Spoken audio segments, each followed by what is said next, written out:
తర్వాత ఇందాక ఈ వైఎస్ షర్మిల గారు కాన్వాయ్ ఆపారు అని చెప్పి మీడియాలో కొన్ని వార్తలు వచ్చినాయి.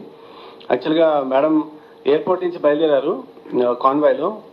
మేడం ఎదురున్న బైక్స్ అన్ని వెళ్ళిపోయినాయి.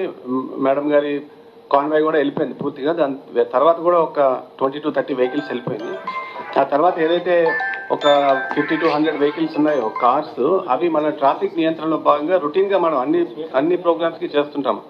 యూజువల్గా అన్ని వెహికల్స్ కూడా ఒక ప్రొసెషన్ కింద ఎప్పుడు కూడా మనము విజయవాడ నగరంలోకి మనం ఎలో చేయము because of traffic congestion and traffic jams అవుతాయన్న ఉద్దేశంతో ఎప్పుడు కూడా మనం వెహికల్స్ని ఆపి ఏదైనా పెద్ద కాన్వేలాగా వస్తుంటే వందల సంఖ్యలో వెహికల్స్ వస్తుంటే మనము కొద్దిగా స్లో డౌన్ చేసుకుని మనం ముందు పంపిస్తుంటాం. సో అదే పద్ధతిలో భాగంగా, ఆ రొటీన్ పద్ధతిలో భాగంగానే బ్యాక్ ఉన్న వెహికల్స్ని కొన్నింటిని ఆపి స్లో డౌన్ చేయడం జరిగింది. కానీ దానికి వేరే ఎటువంటి ఉద్దేశాలు కానీ లేకపోతే ఆలోచనలు కానీ లేవు. దయచేసి అందరూ కూడా ఇది గమనించవలసిందిగా ప్రార్థన.